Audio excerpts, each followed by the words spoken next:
Mesdames, Messieurs, bonjour. Frédéric Danhé pour vous servir, journaliste en matière d'environnement, habitué des débats verts de cette maison, la SITL, depuis plusieurs années. La ZFE, je l'ai vu poindre, on en parlait déjà presque à Stockholm dès 1996 dans la directive sur l'air européenne de 2008. Elle est dans la loi climat et résilience depuis 2021. La ZFE avant s'est appelée un moment ZAPA, puis ZCR, enfin en tout cas il n'y en a eu qu'une. En 2021 il y en avait 3, nous en sommes à 11. 11, voilà. Il devrait y en avoir 45, hein, les agglos de plus de 150 000 habitants d'ici le 1er janvier 2025. Et des élus locaux se rendent compte que c'était pas prêt, qu'on s'y prend un peu tard et qu'à l'aune de la situation économique des ménages français, ça risque d'être compliqué, très gilet jaune, d'où la peur, voilà, la peur qui prend beaucoup d'élus locaux. Peut-être cette peur explique-t-elle le fait que les élus locaux qui devaient être présents sur cette table ronde ce matin, se sont portés pâles. En tout cas, nous avons avec nous Jean-Philippe Elie, chef de projet numérique, logistique low carbone, Patrick Martin, président délégué du MEDEF, et Christophe Schmitt, président de la commission logistique urbaine chez TLF et directeur des relations institutionnelles chez Epner. On va peut-être commencer par vous, Jean-Philippe Elie. Logistique low carbone, c'est quoi? C'est un médiateur entre le monde de l'entreprise et les collectivités, ce qu'on appelle les EPCI. Alors en fait, Logistique low carbone est un coporteur d'un programme C2E qui s'appelle Interlude. Donc l'autre coporteur, c'est le CEREMA, qui est plutôt destiné aux organismes publics. Et nous, effectivement, on fait le lien entre ces organismes publics et les acteurs économiques via leurs représentants, les grandes fédérations de transport, les grossistes, etc. Donc on est vraiment sur le terrain, notamment pour mettre en place des chartes de logistique urbaine durable. Et on accompagne les acteurs économiques qui sont présents sur ces territoires afin de pouvoir co-élaborer, co-construire ces chartes avec les acteurs publics. Alors, de votre point de vue, vous qui avez une vue d'ensemble, c'est le bordel comme on l'imagine, où il y a matière à espérer? Alors, je rappelle que les ZFE sont liés au constat fait en 2008. Hein. C'est 2008, c'était il y a 15 ans, que la pollution de l'air accélère la morbidité de 40 000 Français à peu près chaque année, d'où la nécessité de... Mais ça a l'impression d'être le souple d'une ville à l'autre, on n'a pas les mêmes contraintes. Alors effectivement, ce qu'on voit en premier, c'est l'hétérogénéité des règles. Il n'y a pas les mêmes règles selon les collectivités. Et c'est aussi la raison pour laquelle on a lancé un site qui s'appelle zfe.green. Et ce site, effectivement, montre qu'en fonction du territoire sur lequel on n'a pas du tout les mêmes règles, ni même les dérogations si on veut circuler avec un véhicule qui n'est pas propre. Donc c'est vraiment la principale caractéristique des ZFE, c'est qu'il n'y a pas d'homogénéité. Il n'y a pas d'homogénéité d'un territoire à l'autre, alors même que la loi est censée s'appliquer pour tous les Français de la même façon. Alors la loi a prévu, notamment la loi climat et résilience, a prévu un certain nombre de véhicules qui sont dispensés de restrictions sur les territoires. C'est par exemple les véhicules de secours, c'est les véhicules du ministère de la Défense, ce sont les véhicules de transport public à faible émission. Mais ça, c'est ce que dit la loi. Après, les élus décident tout seuls de ce qu'ils veulent faire. Je vais prendre un exemple. Vous avez par exemple des fourgons à température dirigée. Ce sont des fourgons avec une caisse réfrigérée. Si vous avez une activité sur Lyon, elles sont autorisées à circuler même si vous n'avez pas la bonne vignette critère. Par contre, si vous êtes sur Grenoble et sur Saint-Étienne, qui sont deux métropoles pas très loin de Lyon, vous ne pouvez pas circuler avec ces véhicules si vous n'avez pas la bonne vignette. Donc on voit vraiment, c'est un exemple. À Paris, c'est une dérogation permanente. À Lyon, c'est une dérogation temporaire. Moi, je mets au défi les professionnels d'avoir lu tous les arrêtés, puisque ce sont les arrêtés qui fixent les règles dans chaque collectivité. Et donc, c'est quasiment impossible pour un professionnel de s'y retrouver.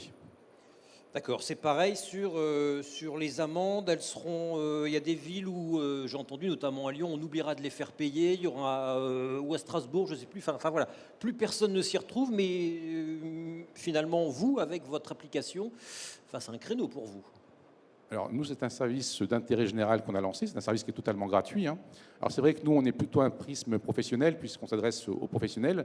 Mais comme on a mis tous les véhicules, que ce soit des véhicules légers, des poids lourds, des VUL ou des autocars, n'importe quel usager de la route pourra utiliser ce site pour pouvoir se renseigner.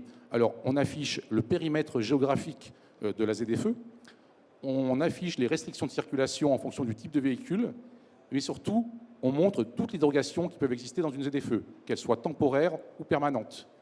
Quand elles sont temporaires, on donne soit la date finale à laquelle elles s'appliquent, soit une durée maximale. et une fois que la date est passée, elle disparaît automatiquement du site. C'est-à-dire qu'avant de conduire, avant d'aller livrer, il faut ouvrir l'application tous les matins, parce que ça change tous les jours, ou presque. Alors, ça ne change pas tous les jours, parce que les arrêtés, c'est pas avant 1 ou 2 ans que ça change, mais il vaut mieux le consulter parce que parfois, effectivement, ça peut changer. Mais surtout, c'est tellement compliqué. Je crois qu'on doit être à environ, par collectivité, à une trentaine de dérogations. Vous multipliez par 11, vous avez déjà 330 dérogations. Quand il y aura 43 collectivités qui vont avoir autant de dérogations, ça sera infernal pour les professionnels. Donc le site, c'est zfe.green. ZFE.green, oui. C'est ça. Regardez-le, c'est assez fascinant quand même, hein, de voir à quel point c'est compliqué. C'est compliqué pour vous, Monsieur Schmitt? Alors oui, effectivement, c'est très compliqué. Je confirme que ce que vient de dire M. Elie, les réglementations sont toutes différentes, les dérogations sont toutes différentes, et le calendrier également est différent dans toutes les localités. On en a 11, peut-être 12 maintenant, qui sont en place. On en aura 45 à la fin de cette année. Et on s'oriente vers 45 réglementations. Alors je lisais ce matin en venant, parce que même moi, président de la commission logistique urbaine, je m'en sors plus, notamment dans les systèmes dérogatoires. Je regardais un peu les dérogations ville par ville ce matin en me rendant ici. Et c'est incroyable, vous avez des changements énormes d'une ville à l'autre. Et sur, effectivement, ce que vous dites est vrai, sur des espaces distance extrêmement courts, hein, où nous pouvons avoir un véhicule qui fait une livraison dans la même journée à Saint-Étienne et à Lyon, par exemple, hein, ou à Grenoble et à Annecy, où les règles sont totalement différentes. Et donc, ce sont aujourd'hui des sujets que nous traitons avec la commission logistique urbaine, effectivement. Alors bon, la commission, elle a été créée en 2007, hein, donc vraiment tout au début du dispositif. On y pensait seulement en 2017. Et on a maintenant, depuis plusieurs années, travaillé à... C'est une trentaine de professionnels, hein, qui se réunissent une fois par trimestre. Tout ça est organisé par TLF. Et ça nous a permis d'avancer sur des tas de sujets. Le dernier document sur lequel on a travaillé, c'est 10 propositions que nous avons faites pour réussir les ZFE. Avec des points hyper importants, et notamment le point dont nous venons de parler, qui est un point sur l'harmonisation, autant que faire se peut, des ZFE. Alors, on comprend, hein, qu'il puisse y avoir des règles différentes, puisque d'une localité à l'autre, les taux de pollution ne sont pas les mêmes, la nature de la ville n'est pas la même, enfin, il peut y avoir des détails qui changent. Enfin, globalement, on pourrait quand même se mettre d'accord, je pense, sur des règles communes en ce qui concerne les aides, en ce qui concerne les restrictions critères, ou en ce qui concerne des règlements assez généraux. Et je pense qu'aujourd'hui, on n'est pas du tout là-dedans. Voilà un peu ce qu'on peut dire à ce stade. Alors la loi a délégué aux collectivités le soin de mettre en place les ZFE, ce qui suppose de la concertation, du dialogue. À vous entendre tous les deux déjà, je vous passe la parole, Monsieur Martin, bientôt. À vous entendre, Monsieur Schmitt, ben ouais, la concertation, pas tant que ça. La concertation, ça fait partie des mesures. On a deux types de concertation, on va dire, avec les collectivités locales et territoriales.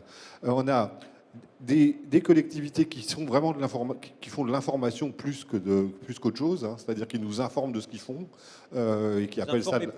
Ils informent, point, et puis c'est de la concertation. Lesquels? Dites des noms. Alors, je pense qu'on ne peut pas dénoncer comme ça aussi facilement que ça, parce que ça va se passer dans des réunions. Vous allez avoir un sujet sur lequel il va y avoir une information et un autre sur lequel il y a un peu plus de débat. Mais ce qu'on pense, nous, c'est qu'il faut encadrer cette concertation. C'est-à-dire qu'aujourd'hui, on pense que l'État n'a pas, dans la manière dont il présente le sujet, n'a pas assez encadré ce qu'est une concertation et comment elle doit être menée. Donc ça c'est pour nous un sujet qui fait partie des propositions que nous faisons. Mais je rappelle, le principal est qu'il faut absolument que les ZFE avancent au même rythme que la technologie, et notamment que les installations d'avitaillement, que la technologie des constructeurs. Aujourd'hui, on entend des villes, Paris où nous sommes, dire en 2024, j'interdis le diesel. 2024, c'est quand même demain. Et on n'a pas de constructeur qui nous propose une alternative, en tout cas pas pour 2024. Donc c'est 61 000 camions, quelque chose comme ça en tête, hein, qu'il faudrait changer à Paris. Pour avoir un ordre d'idée, on produit 50 000 camions, enfin on immatricule 50 000 camions par an en France. Voilà, bon. Vous le dites vous-même, c'est un peu le bazar, quoi. Je veux dire, on ne sait pas trop comment on va sortir de ça. Et aujourd'hui, on reste vraiment dans le flou, hein. Dans les dernières réunions qu'on a eues, notamment avec Paris, est assez étonnante sur ce sujet, hein, puisqu'on est toujours sur cette position assez dogmatique de dire j'arrête le diesel au 1er janvier, mais vous inquiétez pas, je ferai plein de dérogations. Donc c'est compliqué. Bien. Pour terminer ce premier tableau, Monsieur Martin, comment le MEDEF voit-il le ZFE? C'est anti-économique? Ça embête les chefs d'entreprise? Alors pour mettre un peu les choses en perspective, je crois que on est tous conscients qu'il faut avancer résolument sur la décarbonation de notre économie et que le logement comme le transport sont des enjeux extrêmement sensibles. Cela étant, il y a un biais originel dans la loi climat et résilience, en ce sens que, contrairement à ce qui est prévu, elle ne contient pas d'études d'impact économique, social, mais à vrai dire, pas même environnemental. On a fait procéder à un chiffrage de l'impact environnemental de cette loi climat et résilience. Et on aboutit, je pense que ça parle à beaucoup d'entre vous, on aboutit à un coût de la tonne de CO2 évité de 800 €. Je rappelle que le prix de marché de la tonne de CO2 en Europe actuellement est de 90 €. Il est très sensiblement inférieur sur d'autres continents. Ce que je veux dire par là, c'est qu'en application de cette loi, on va dépenser beaucoup d'argent, alors même qu'il en manque, pour des bénéfices environnementaux qui sont assez faibles. Je ne parle pas du volet zéro artificialisation nette, encore qu'il ne soit pas neutre en matière de logistique, mais focalisons sur les ZFE. Du fait que l'étude d'impact n'a pas été faite, en tout cas n'a pas été faite sérieusement, on a laissé les mains libres à un certain nombre d'élus locaux qui, à partir de là, font chacun à leur sauce, hein, quel que soit d'ailleurs leur bord politique. Il faut quand même dire à leur décharge qu'ils le font, pour certains peut-être par dogmatisme, mais pour tous sous la pression de leurs électeurs. Et il y a un phénomène démocratique. Alors, les électeurs de centre-ville, pour le coup. Les électeurs de centre-ville qui, eux, sont ravis d'abord qu'il y ait moins de circulation d'une manière générale et de circulation supposée polluante en particulier, sauf quand on leur dit qu'ils ne vont pas pouvoir être livrés s'ils sont commerçants ou même particuliers, parce que le livreur utilise un véhicule non conforme à la réglementation de la ZFE concernée. Et donc, nous, on appelle de nos voeux, et je crois que ça rejoint tout à fait ce qui vient d'être dit, on appelle de nos voeux une prise de recul pour mettre en cohérence le déploiement de ces ZFE, effectivement avec les technologies, et avec les contraintes économiques et sociales. Dans la vraie vie, et là je mets une autre casquette, qui est celle d'entrepreneur, mais vous en savez beaucoup plus que moi.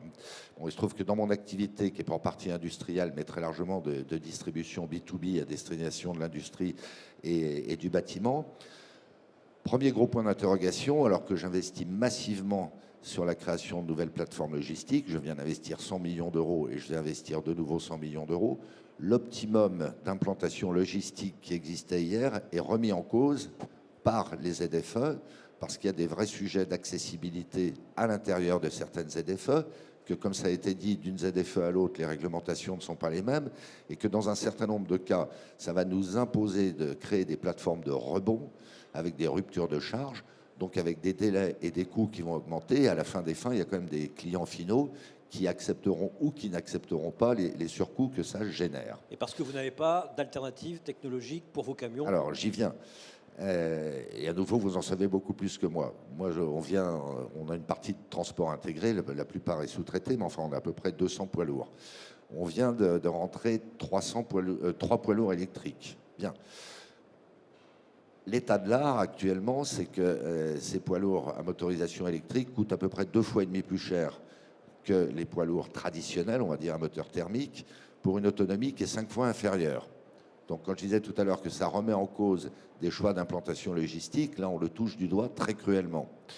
Mais on sait qu'on n'y coupera pas dans un certain nombre de ZFE si les élus locaux maintiennent leur position actuelle. Pardon d'être un peu anecdotique, mais je vous cite un autre cas. Il se trouve qu'en région parisienne, à l'intérieur de la A86, mon entreprise exploite une plateforme logistique de moyen format, avec des équipes de nuit.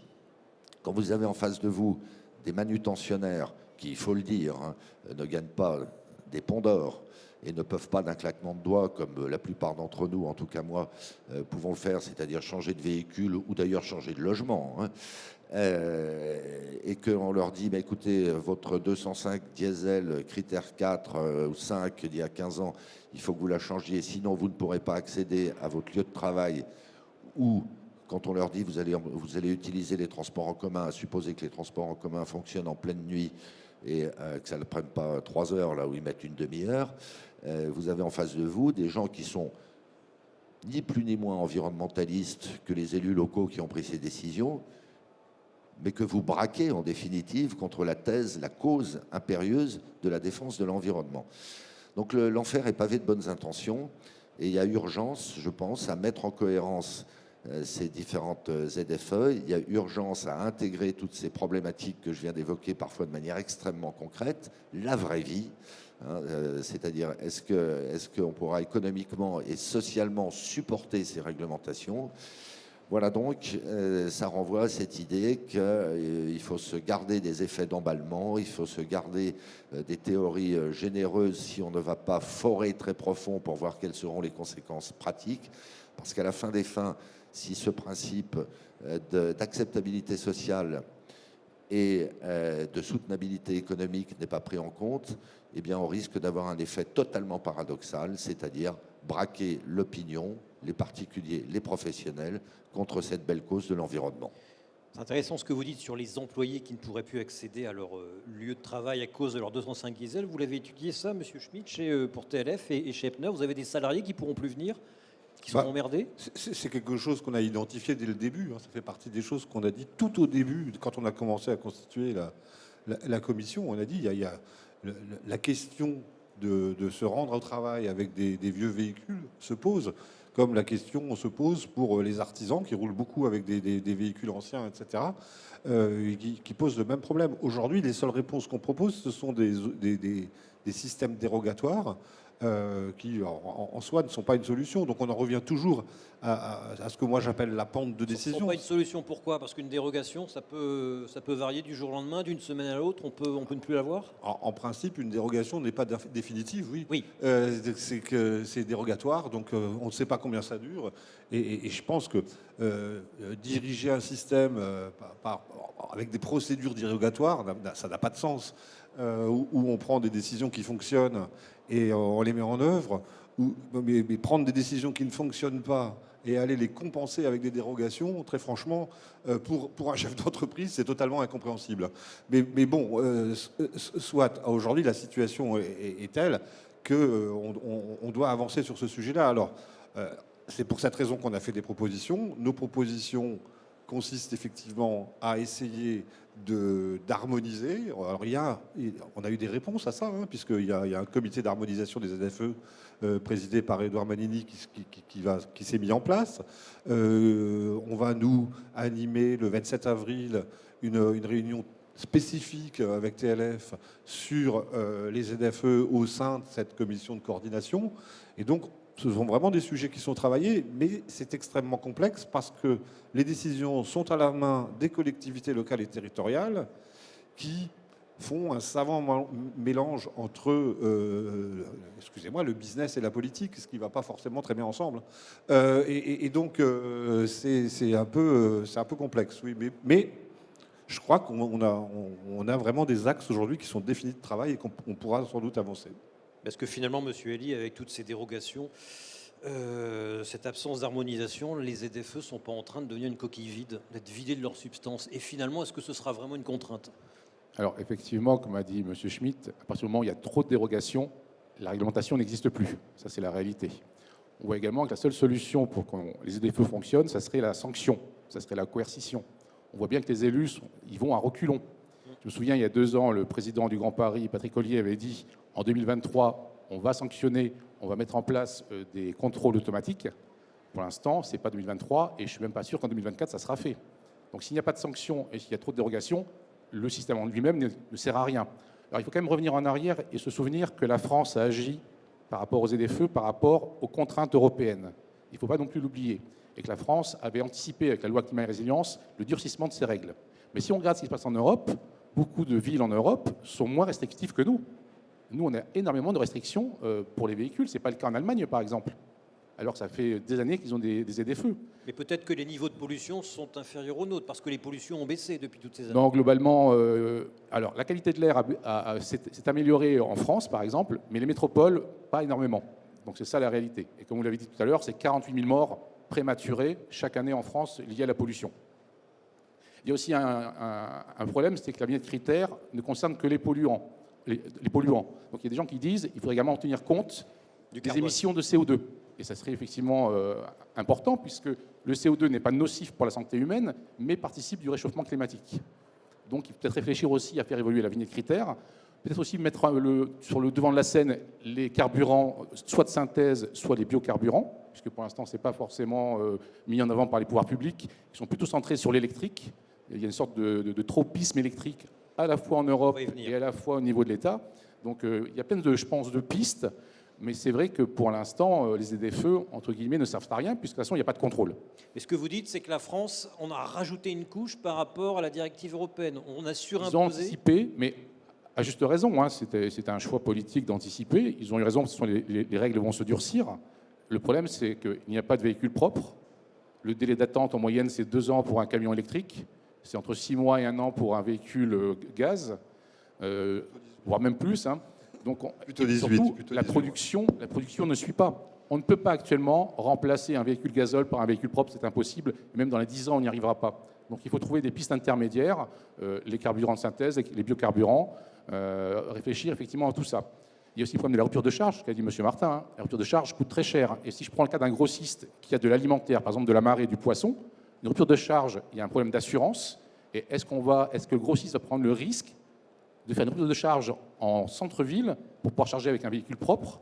Et si jamais le restaurant, il y a une intoxication, qui sera responsable? Il n'y a pas que des problèmes de santé liés aux véhicules, il y a aussi des problèmes de santé liés aux biens qui sont transportés dans ces véhicules.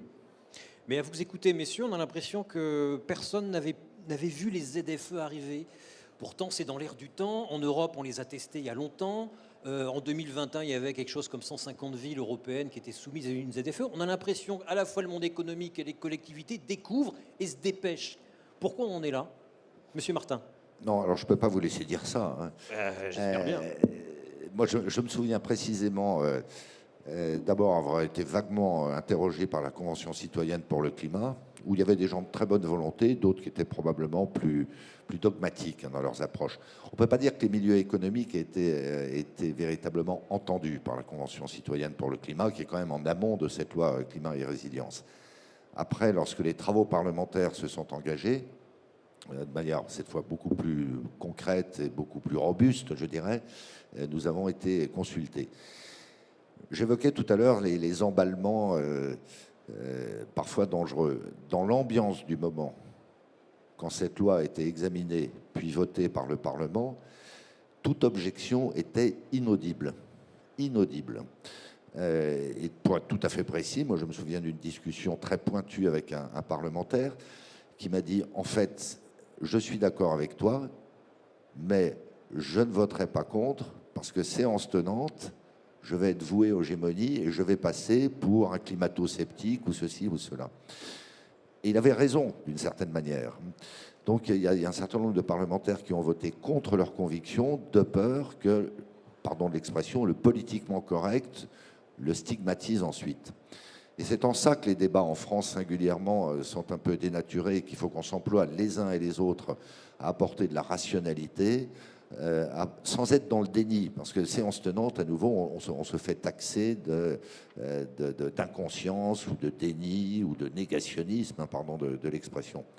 Donc il faut aussi qu'on apporte des arguments positifs. Il ne s'agit en aucun cas de dire qu'il n'y a pas de problème de pollution, il n'y a pas de problème de réchauffement de la planète. Évidemment qu'il y a des problèmes de pollution, qu'il y a des problèmes de réchauffement de la planète. Mais le mieux étant l'ennemi du bien, si les uns et les autres, dans le cadre de débats respectueux, rationnels, ne s'écoutent pas et ne s'entendent pas, au bout du compte, on aboutit à ce type de décision. Vous n'avez pas été écouté, entendu sur cette question-là? Mais alors qu'on était parfaitement conscient sur le ZAN, sur les ZFE, sur le calendrier d'obligation de rénovation thermique des logements, et soit dit en passant, pardon d'être un peu politique, si on parle non pas des professionnels, mais des particuliers, ça tombe toujours sur les mêmes. Ça tombe sur les ménages modestes.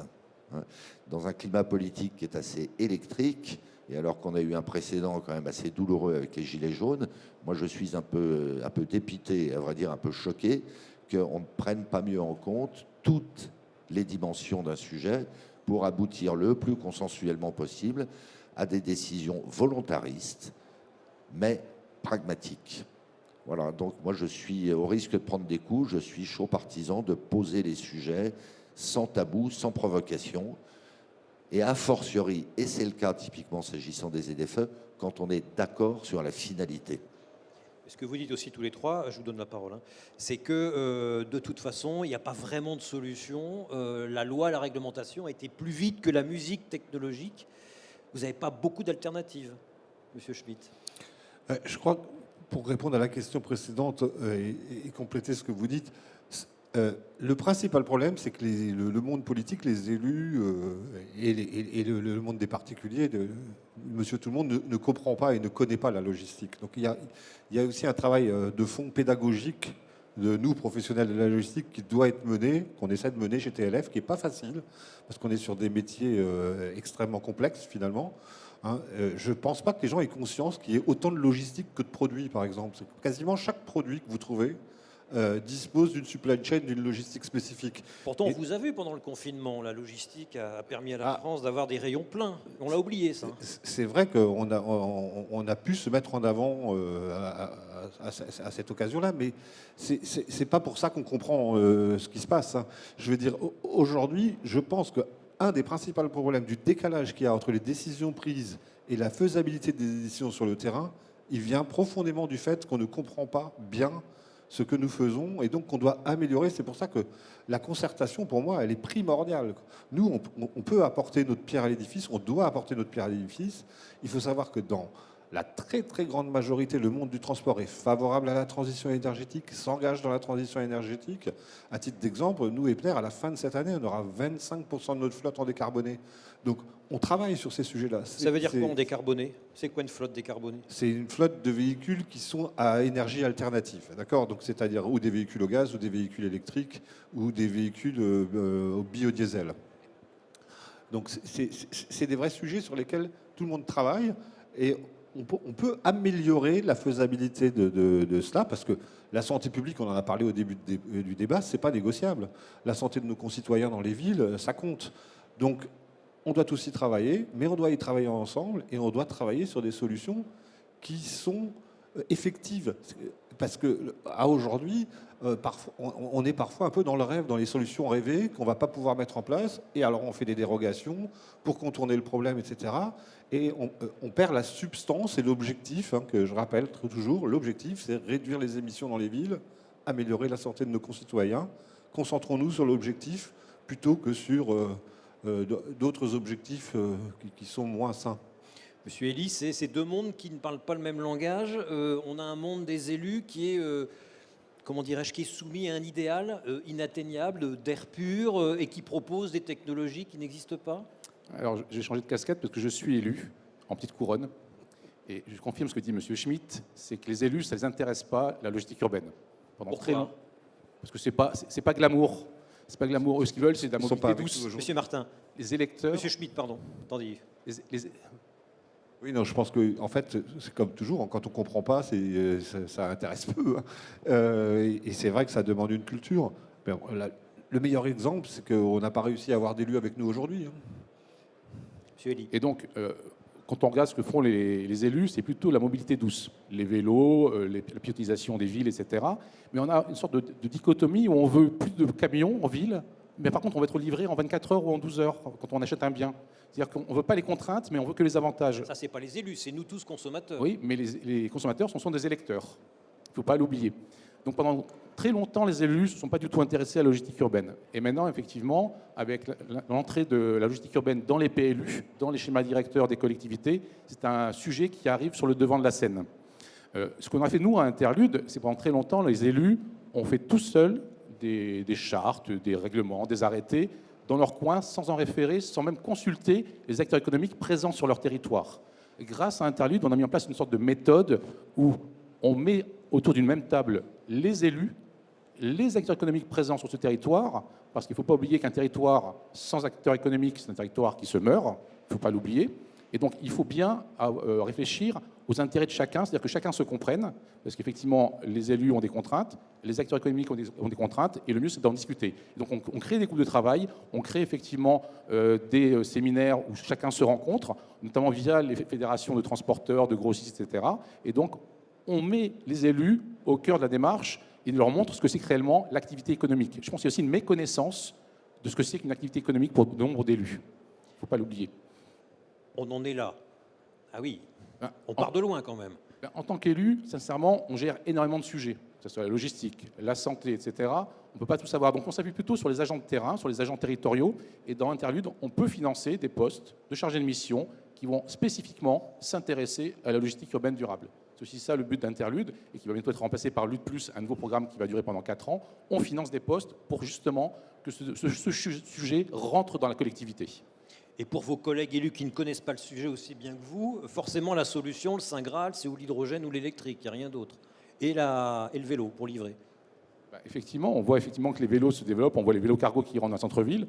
Effectivement, ces vélos cargo sont utiles, mais ils ne pourront pas tout remplacer. Je pense qu'il ne faut pas non plus rêver. Il y aura toujours des camions dans un centre-ville. On voit qu'une grande métropole de l'Est avait interdit les camions de plus de 7 tonnes dans leur centre-ville. Ils ont fait quoi? Ils ont remplacé ces 7 tonnes par des VUL plus polluants, plus bruyants. Ils sont en train de faire marche arrière. Alors, ils ne le font pas d'une manière ouverte. Ils ne disent pas on va abroger l'arrêté. C'est qu'on va accorder des dérogations. On va faire des exceptions. On est toujours dans le domaine où on ne veut pas changer ce qu'on a fait. Et pour éviter qu'on soit bloqué, eh bien, on n'applique pas les règles et on les transforme sans le dire. Interlude, c'est innovation territoriale et logistique urbaine durable. C'est ça. Monsieur Martin, le constat, il est dur quand même. On a l'impression qu'on ne va pas y arriver. Oui, il est dur parce qu'on s'est fixé, ou le législateur et les élus locaux se sont fixés des calendriers intenables, d'une certaine manière. Bon, on est rattrapé par les réalités. Moi, je ne me désespère pas que les uns et les autres se départissent d'une forme de dogmatisme et reposent de manière beaucoup plus factuelle, beaucoup plus rationnelle, beaucoup plus pragmatique le sujet. Il y a un certain nombre de précédents dans l'histoire. Si on prend le cas du nucléaire, qui d'ailleurs n'est pas déconnecté du sujet dont on parle, parce qu'il va bien falloir produire de l'électricité verte, d'une manière ou d'une autre. Mais quand on voit comme l'opinion elle-même, le politique lui-même, en bonne part, a changé de pied, a changé de conviction, moi je ne désespère pas que dans le cadre donc, de discussions très opérationnelles, ce principe de réalité finisse par s'imposer. Mais à la fin des fins, vous l'avez évoqué, je m'étais permis de l'évoquer aussi, il y a une dimension politique. Il y a des électeurs de centre-ville qui, sans être très avertis sur ces sujets-là, sans souvent mesurer les conséquences négatives que ça pourra avoir pour leur vie quotidienne, tout simplement, qui sont demandeurs quand même de politiques très résolus, déployés sur des calendriers extrêmement courts. Donc c'est là, à la fin des fins, l'arbitrage. Est-ce que les élus auront suffisamment de hauteur de vue, auront suffisamment de conviction pour prendre le risque, en définitive, de l'impopularité auprès de certains électeurs? Parce qu'en âme et conscience, eh bien, ils se seront convaincus, on les aura convaincus que ces décisions sont inopérantes. Malgré tout, est-ce que le bâton des ZFE ne peut pas générer une carotte, celle de l'innovation, accélérer l'innovation, ou est-ce qu'il est un peu tard? Est-ce que l'innovation se heurte à l'inertie de la technologie, de l'innovation technologique au sein des fabricants? Non, la technologie en toute chose, mais singulièrement s'agissant de transport, la technologie avance à une vitesse incroyable.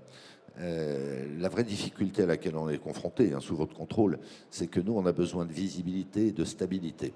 Quand vous investissez dans une flotte de poids lourds, ou quand vous investissez a fortiori sur des plateformes logistiques, vous engagez des dépenses de moyen, voire de long terme. Et si dans l'intervalle, les réglementations changent, eh bien vous dépréciez en définitive des actifs. Et l'argent que vous avez mis là, il n'est plus disponible pour investir ailleurs. Et donc c'est ça l'enjeu, et il faut partir du niveau européen, parce qu'on le voit par exemple sur le moteur thermique, c'est une valse hésitation. Le moteur thermique sera-t-il ou pas interdit en 2035? Les Allemands ont réussi comment dire, à amodier un petit peu la décision de la Commission européenne, c'est très déstabilisant, déjà pour les industriels qui produisent ces matériels, mais ça n'enlève rien à ma conviction que, bien sûr, sur les matériels eux-mêmes, mais je dirais sur le soft, l'intelligence artificielle, la gestion des flux, et par ailleurs sur le développement, alors plutôt à destination cette fois des particuliers, des usages individuels, le développement de transports en commun en mode doux, tout ça va finalement régler une bonne partie du problème. Mais voilà, en toute chose, il faut se garder de la précipitation. Oui, les Allemands ont déprécié, enfin les Allemands essayent effectivement de faire sauter ce verrou de 2035 et en même temps ils refusent que le nucléaire soit considéré comme une source d'énergie décarbonée, ce qui dans le schéma énergétique français pourrait rendre compliqué demain les véhicules électriques parce qu'on ne voit pas comment. Plus le sujet des infrastructures. Plus le sujet des infrastructures, effectivement. Enfin de distribution de l'électricité. Oui. Monsieur Schmitt. Moi, je pense que décider qu'il n'y aurait qu'une seule énergie à terme en Europe est une erreur fondamentale. La solution, ce sera un mix énergétique. C'est ce que vous faites avec votre flotte. On en a tous conscience. C'est-à-dire, nous Epner, dans notre organisation de la décarbonisation, on voit bien, on s'adapte localité par localité en fonction des infrastructures d'avitaillement, du matériel disponible sur place, de la typologie de ville, s'il y a des montées, des descentes, si c'est étroit, large, etc. Enfin, il y a tellement de paramètres que de toute façon la solution est au mixte et pour le long terme. Et puis je veux rappeler aussi que produire de l'hydrogène, c'est avant tout produire beaucoup d'énergie pour fabriquer de l'hydrogène. Et donc on a comme ça des effets papillons sur ces sujets-là qui sont relativement inconnus du grand public. Donc c'est vrai quand on reparle des électeurs de centre-ville, etc., il y a une forme de schizophrénie. Moi, j'habite dans le centre-ville, j'ai moi-même cette forme de schizophrénie, en fin de compte. Hein. On se dit, ah, ces camions partout, ça nous embête, etc. Mais en même temps, quand je commande sur Internet un truc, j'ai quand même envie d'être livré dans les 24 heures. Quoi. Vous avez l'air de bien la vivre, la schizophrénie, quand même. Voilà, on a tous ça. Hein. Donc il y a ce sujet-là, il va rester. Quoi. Je veux dire, je ne pense pas que ça va fondamentalement changer. Et donc, les solutions, de notre point de vue de professionnel, elles consistent à dire que la solution n'est certainement pas unique, c'est un mix. C'est en plus un mix qui va évoluer dans le temps avec les évolutions technologiques. Enfin, c'est un espèce de train qu'il faut prendre et puis essayer de le diriger dans la bonne direction, celle qui consiste à réduire les émissions, améliorer la santé publique. C'est ça l'axe qu'il faut qu'on se fixe. Monsieur Elie, vous pouvez conseiller, vous, des transporteurs, par exemple, sur les choix à faire en matière d'investissement, compte tenu du contexte dérogatoire que vous connaissez mieux que personne? Alors, il y a 3 ans, j'étais responsable du département de transport et environnement à la Confédération des grossistes de France. Donc, on avait une commission de transport et logistique. Et effectivement, les grossistes me demandaient dans quoi je dois investir dans les 2-3 ans en termes de véhicules. Je ne peux pas leur dire, je peux leur donner une direction, mais pas du tout de choix. Je prends un exemple. Le gaz, à l'époque, avait le vent en poupe. Ouais, c'est fini. Hein. Alors, c'est fini, mais pour diverses raisons, pas que pour le prix, hein, pour d'autres raisons aussi. Mais ça peut par exemple, il y a 2 ans, donc, c'était le gaz qui était en poupe. Et, sauf que le gaz, on n'avait pas de retour sur le second marché. Une fois qu'on a acheté un véhicule gaz, si après on veut le revendre au second marché, on n'avait pas de vision. Pareil pour l'électrique. Je vais acheter un camion électrique qui coûte entre 2 et 3 fois le prix d'un véhicule équivalent au gazole. Dans 10 ans, est-ce que je peux le revendre? Dans 7 ans, est-ce que je le revends? Et à combien? On sait que les batteries baissent au niveau capacité, au niveau possibilité de se recharger et d'emport au fil du temps. Est-ce que les constructeurs vont changer gratuitement les batteries? Alors, il y avait MAN qui s'était engagé au bout de 6 ou 7 ans de changer les batteries, mais tous ne l'avaient pas fait. Donc, il y a plein de paramètres qui font que pour l'instant, c'est compliqué de dire à un transporteur prenez telle énergie plutôt que telle autre. Ce qui est certain, c'est que sur le transport régional, le gazole sera toujours la première énergie. On ne va pas pouvoir arrêter le gazole d'ici 10 ans, ce n'est pas possible. En revanche, sur le centre-ville, on a l'hydrogène, mais comme a dit M. Schmitt, pour l'instant, c'est une énergie qui est propre, mais qui nécessite en amont de l'énergie. Ça, c'est la première chose. Le coût de l'hydrogène, actuellement, c'est environ 9 € le kilogramme d'hydrogène. Pour que ce soit rentable, il faudrait qu'on soit à 6 € le kilogramme. Donc on est encore très loin en termes de marge. Sur le gaz, par exemple, moi j'ai rencontré il y a 3 semaines des transporteurs lyonnais qui me disaient on a acquis 8 véhicules gaz, on le regrette. Alors oui, l'histoire du coût de l'énergie, mais également parce qu'il y a moins de reprises que sur un véhicule gazole classique. Donc vous voyez, moi je ne suis pas sur le terrain, ce n'est pas moi qui conduis, mais quand on écoute les transporteurs qui ont eu un retour de passer une énergie propre, ça pose problème. Ce qu'il ne faut pas oublier, c'est qu'il y a 3 ans, il n'y avait que 3 ZFE. Il y a 3-4 ans, c'était Paris, Grenoble et Lyon. Il n'y avait que ça. Et beaucoup de transporteurs pensaient que ça allait rester sur les grandes métropoles. Avec la loi climat et résilience, on est passé d'environ 10 ZFE à 43. C'est-à-dire qu'il y a encore 3/4 des ZFE qui n'ont pas encore été mis en place. Imaginez 3/4 des ZFE. Parce que le changement de paradigme, ça va impliquer pour les constructeurs. Et en 3 les ans constructeurs depuis la loi. et les utilisateurs. Il n'y avait pas Strasbourg dans le lot? Oui, il y avait Strasbourg, ils étaient 4. Effectivement, ils étaient 4. Mesdames, Messieurs, y a-t-il des questions? Je n'en doute pas. Des remarques, des interrogations, des peurs, des émotions, des récriminations, Je peux continuer sur les mots anciens si vous voulez. Oui, il y a une main qui se lève là-bas. Le micro arrive derrière vous, madame. Bonjour, je vous demande de vous présenter. Bonjour, enchantée, Céline Guillois du bureau d'études Logicité. J'ai écouté votre discours qui finalement est assez lisse. Enfin, vous êtes tous à peu près d'accord, donc je vais essayer de mettre un peu de poil à gratter. Ce qui m'a un petit peu interpellée, c'est ce calcul de la tonne de CO2 évitée avec la mise en place de la ZFE que vous évaluez, Monsieur Martin, à 800 € la tonne calculée. Déjà, je m'interrogeais sur de quelle manière vous aviez calculé ce coût. Et ma seconde question, c'était que la France, en fait, a reçu une amende de la Commission européenne de 20 millions d'euros l'année dernière du fait de notre non-respect de la qualité de l'air. Et du coup, est-ce que ces 20 millions d'euros d'amende ont été déduits de ces 800 € calculés ? Bonne question. C'est 20 plus 10. Il y a 30 millions d'euros en tout que nous payons suite à des admonestations de la Cour de justice européenne et du Conseil d'État. Monsieur Martin. Alors, les 800 € la tonne de CO2 évité, c'est sur l'ensemble des dispositions de la loi climat et résilience, donc incluant le ZAN, incluant, parce qu'on sait que c'est également un émetteur de gaz à effet de serre important, le logement. Je ne sais pas vous dire précisément quel est le coût pour chacune des dispositions et singulièrement pour les ZFE. Cela dit, ça a été fait scientifiquement, ce n'est pas le MEDEF qui a établi ce chiffrage, c'est Rexecode, et il n'a pas été contesté, y compris par Sheet Project ou des gens qui font autorité en quelque sorte, qui sont légitimes, je dirais, dans ce débat. Alors, le second point que vous évoquez est évidemment central, mais c'est celui des externalités. Je veux dire par là qu'on sait très bien que ça coûtera plus cher, je ne parle même pas du point de vue environnemental, je parle du point de vue économique, ça coûtera plus cher de ne rien faire que de faire ce qu'on nous propose. À un moment donné, on commence à en avoir la traduction d'ailleurs dans les primes d'assurance. Quand vous voyez l'explosion des primes d'assurance liées au risque climatique, je ne parle même pas du risque cyber, c'est un autre sujet, on commence à avoir la traduction chiffrée du coût de l'inaction. Mais ce sont des externalités. Je veux dire par là qu'à un moment donné, ce coût, quelqu'un doit le supporter. C'est pour ça que j'évoquais tout à l'heure le renchérissement des coûts logistiques.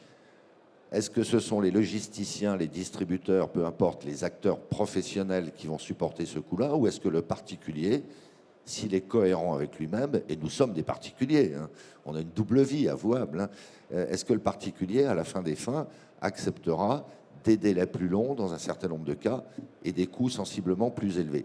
Et c'est là qu'on doit tous gérer nos contradictions, et c'est là que je dis qu'à un moment donné, il faut objectiver ces débats et les appréhender d'une manière un peu holistique, de sorte que toutes les parties prenantes, en toute connaissance de cause, se prononcent.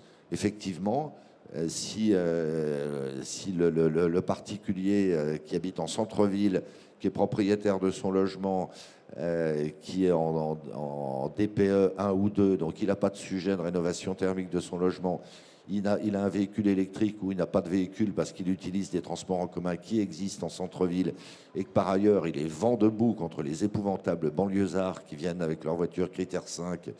Le jour venu, quand on lui dit votre plombier ne peut pas venir vous dépanner parce que votre chaudière est en panne, votre chauffagiste ne vient pas vous dépanner parce que son véhicule ne peut plus accéder au centre-ville, là il touche du doigt les vraies contradictions. Voilà, donc c'est un débat horriblement complexe. Mais quand on dit c'est un débat complexe, bien souvent les uns et les autres comprennent qu'on veut évacuer le débat. Non, si je dis que c'est un débat complexe, c'est précisément parce qu'il faut qu'on aille au bout du débat et qu'on se départisse en définitive d'un certain nombre d'a priori, de postures, de slogans, de dogmes. Et c'est typiquement ce qui n'a pas été fait dans le cadre de cette loi climat et résilience, qui a été très mainstream. Voilà, c'était dans l'air du temps. C'est vrai que la France ne remplit pas ses obligations en matière environnementale, mais il faut appréhender le sujet d'une manière très, très rationnelle, très objective, à nouveau, en prenant en compte les technologies, en prenant en compte des sujets d'acceptabilité, en prenant en compte les contraintes très opérationnelles. Et là, je pense qu'on grandira tous si on arrive à le faire, ce qui n'est pas gagné d'avance. Alors c'est peut-être pire chez les particuliers, effectivement. Le seul choix, finalement, c'est la voiture électrique. Prix de vente moyen en France entre 24 000 et 45 000 euros. Quand on voit le revenu médian français, ça semble compliqué. Et sur les coûts externes, une étude de l'Union européenne avait montré que les coûts non couverts de la circulation automobile sont de l'ordre de 376 milliards par an. Qui, s'ils étaient rapportés au litre d'essence, augmenteraient le prix du litre d'essence de 50 centimes par litre. Voilà, les coûts non couverts que sont censés éviter en partie la mise en place des ZFE dans la doctrine européenne. Mesdames, Messieurs, a-t-il d'autres questions? Oui, monsieur, le micro va arriver. Si vous pouvez patienter 15 secondes, 10, 9, 8, etc. Merci de vous présenter. Bonjour. Bonjour, Cyril Gianni, Société Zeller Énergie. J'avais une petite question par rapport Mettez bien le micro sur le menton.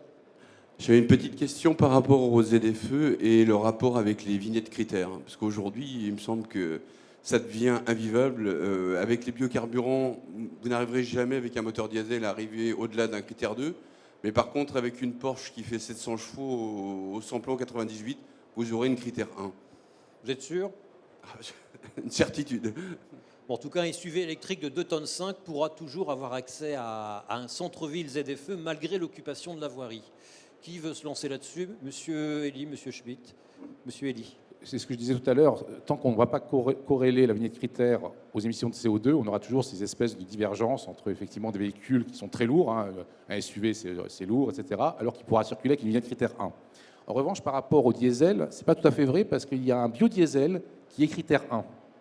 Lequel? Alors, je ne vais pas le citer parce qu'ils sont deux concurrents et bizarrement, il y en a un qui l'a eu et pas le deuxième, je ne sais pas pourquoi. Donc, Enfin, c'est le B100 exclusif, on peut le citer. Le B100, parce qu'il est ce qui est important, c'est exclusif là-dedans. Hein. Le B100 à partir de colza. Hein. Ouais, alors c'est un alcool de colza, effectivement, mais c'est pas ça qui est important. En fait, ce que le législateur a souhaité, c'est que ce soit exclusif, c'est-à-dire qu'on ne puisse pas remettre du diesel dans son réservoir et partir en diesel une fois qu'on a chargé. Donc, effectivement, les e-carburants ou les carburants de synthèse exclusifs semblent, en France, pouvoir obtenir la critère 1. Maintenant, mais ce qui oblige à changer de camion ou à changer de moteur? Non. Ce qui oblige à changer de camion ou à changer, en tout cas, quelque chose sur le moteur pour le rendre exclusif. Pour le B100. Pour l'exclusivité, parce qu'au-delà du B100, on pourrait imaginer des camions XTL exclusifs, des camions de toutes les énergies finalement de synthèse, ce qui serait une bonne chose parce que ça permet d'avancer tout de suite. Hein. On fait 60% d'émissions en moins, etc. Donc c'est vraiment quelque chose dans l'efficience, dans ce que je disais tout à l'heure, c'est un vrai sujet. Je réponds à la demande tout de suite, j'y vais, avec des prix qui sont acceptables, abordables et sur lesquels on arrive à travailler. Monsieur Elie? Effectivement, c'était juste pour compléter. C'est le problème du mélange entre un carburant classique gazole et le biocarburant. Effectivement, pour l'instant, la législation ne permet pas de bénéficier de la vignette critère 1 si on mélange. Bon.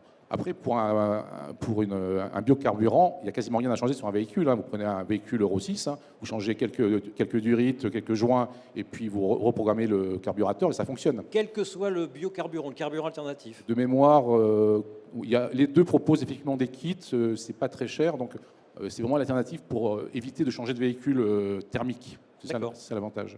D'accord. Oui. Mais peut-être à préciser par rapport à la question de monsieur, je crois qu'effectivement, il y a une forme d'injustice de cette différence entre certains véhicules classés critère 2 et certains véhicules classés critère 1 qui, à mon sens, devraient effectivement être adressés et être éclairés.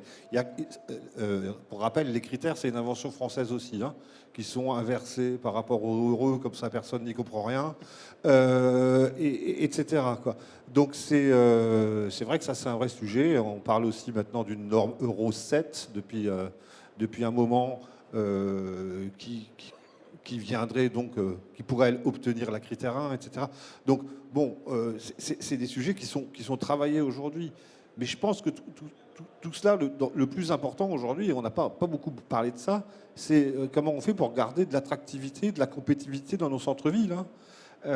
Parce que ça, c'est aussi une question que se posent les élus. C'est-à-dire que au-delà de ces problèmes de santé publique, de pollution, etc., il faut aussi que la machine qui crée de la richesse pour la ville, le centre urbain, puisse fonctionner correctement, être attractif et compétitif. Et les ZFE peuvent devenir aussi un frein à ceci et poser des difficultés aux commerçants, au centre-ville urbain. Nous, on le voit nettement, on a un certain nombre de sous-traitants aujourd'hui qui nous disent « Ah bon, il faut acheter un nouveau camion pour aller distribuer le centre de telle ou telle ville. » Je laisse tomber. On peut imaginer qu'on va avoir des artisans, des gens comme ça, qui vont entrer dans cette tendance en disant finalement, je travaille autour de la ville, là où j'ai pas les contraintes, et puis le centre-ville, débrouillez-vous, moi j'y vais plus. Et du coup, ça pourrait accélérer l'artificialisation des terres en pays urbanité, mais il y a le ZAN. C'est déjà le cas à Paris, où déjà vous avez des artisans qui ne vont plus dans Paris. Et récemment, j'ai discuté avec une fédération d'artisans qui me disait leurs adhérents ne vont plus dans Paris. Un, parce que le stationnement est excessivement cher, et deux, parce que les normes actuellement de pollution ne le permettent pas. Et donc, pour un Parisien qui cherche un artisan, c'est assez compliqué. On commence à en voir dans le métro des artisans avec leurs valises d'outils. Il n'y en a pas beaucoup. Je les plains pour passer les portiques. Mesdames, messieurs, y a-t-il d'autres questions, d'autres remarques? Oui, alors, 3. On va commencer par monsieur. Vous aviez levé la main déjà tout à l'heure, je crois. Il nous reste 4-5 minutes. Questions courtes, réponses courtes. Merci. Bonjour. Présentez-vous. Il faudrait parler un peu plus fort et mettre bien le micro sur le menton. Vous m'entendez? Oui, parlez plus fort. Vous m'entendez là? Ok. Donc Thibaut Deau, dirigeant du groupe Endless. On est une société de collecte et de tri de déchets du BTP. Aujourd'hui, c'est dommage qu'il n'y ait pas de pouvoir public en effet autour de la table parce qu'on sent que la ZFE a un petit peu de plomb dans l'aile, les ZFE en tout genre. Nous sommes une entreprise, une petite entreprise, on a 25 camions. On a pris la décision de renouveler 80% de notre flotte il y a 2 ans pour passer au gaz. Décision qui a été évidemment animée par la ZFE en 2024, puisque 80% de nos clients sont en région parisienne. C'est un choix qui a été important pour l'entreprise. Un camion au gaz, ça coûte 25% plus cher qu'un camion thermique. On s'y retrouvait au bout de 2 ans, 3 ans sur l'énergie, parce que le gaz était moins cher que le gasoil. Ce n'est malheureusement plus le cas depuis cette année. Donc on a vraiment l'impression d'avoir la double peine. On a fait un choix qui nous paraissait au départ responsable. En fait, on a l'impression d'avoir un petit peu été berné dans cette histoire parce que la ZFE, si elle ne voit jamais le jour, ça ne restera qu'un coût pour notre entreprise. Un coût qui n'est pas un petit coût, c'est un coût très important. Quand on doit renouveler 20 camions au gaz et que ça coûte 50 000 € par camion en plus de passer au gaz, c'est un impact qui est colossal pour des petites entreprises comme nous. C'est vrai qu'on aurait aimé pouvoir alerter les pouvoirs publics sur ce qui va se passer pour des acteurs comme nous, qui ont investi lourdement et qui vont certainement l'avoir dans le baba l'année prochaine. Merci pour ce témoignage. Un deuxième témoignage ou une question, il y avait derrière. Oui, monsieur. Merci. Bonjour. Bonjour, Alain Goll du groupe ADO. J'avais noté à 2-3 reprises pendant vos interventions une contradiction entre la mise en place des ZFE et l'envie du consommateur d'être livré rapidement quand il fait son e-commerce. Et je ne trouve pas ça si évident. Est-ce que vous pourriez m'aider à faire le cheminement logique? Expliquez-nous cette schizophrénie, Schmitt. Oui, très rapidement. En fait, le déploiement du e-commerce et de la livraison B2C, on se rend compte que c'est en fait beaucoup de livraisons à domicile, donc avec des stops partout dans la ville, etc. etc. Et il faut savoir qu'à peu près un envoi sur 3 ne peut pas être livré et doit être relivré le lendemain. Donc, il y a des alternatives à cela. Il y a des dispositifs. Nous par exemple, moi, je sais que je suis assez défenseur des dépôts, des endroits où on pourrait déposer ses colis, des conciergeries, des choses comme ça, pour justement éviter ce côté tourner du laitier, etc. Donc, en fait, le problème, il est là. Il est dans dans la capillarisation du fret et dans cette distribution très très importante qu'on est amené à faire depuis en fait le début du lancement du e-commerce. Il y a une table ronde là-dessus que j'anime sur le e-commerce et la livraison. Je crois que c'est juste après, je ne sais plus, à l'Acturoom. Monsieur Martin. Je voudrais ajouter quelque chose qui concerne votre groupe, mais plutôt dans sa branche alimentaire. On voit bien qu'il y a des changements de comportement des consommateurs, pour partie liés d'ailleurs à des sujets de coût du transport, et que les formats de proximité, c'est vrai pour toutes les grandes enseignes de distribution alimentaire, les formats de petits magasins de proximité sont en train de se développer à toute vitesse. C'est singulièrement le cas chez Auchan, pour appeler les choses par leur nom. Indubitablement, ça remet à plat les chaînes logistiques, indubitablement. Et par définition, ces petits formats de centre-ville, assez curieusement, sont en centre-ville. Et donc là, on touche du doigt une nouvelle contradiction, une nouvelle incohérence dans un certain nombre de dispositions législatives et réglementaires qui se télescopent avec ce qui, à la fin des fins, devrait être notre guideline, c'est-à-dire l'évolution des comportements et des modes de consommation. Merci, je confirme. C'est à 11h15, Acturoom, tout là-bas au bout, présentation d'une étude sur cette affaire-là, sur le e-commerce par l'ADEME, en compagnie de représentants de la Poste et de Fnac Darty. Et vous y verrez que ce qui plombe le bilan carbone de la livraison, c'est quand nous autres particuliers allons en voiture chercher au point relais le colis que nous n'avons pas fait livrer chez nous, et puis tous les échecs de livraison à domicile. Enfin voilà, je vous ai tout spoilé. Mais ça ne vous empêche pas de venir, c'est tout au bout là. Merci à tous, merci à toutes d'avoir été présents, d'avoir posé autant de questions. À bientôt.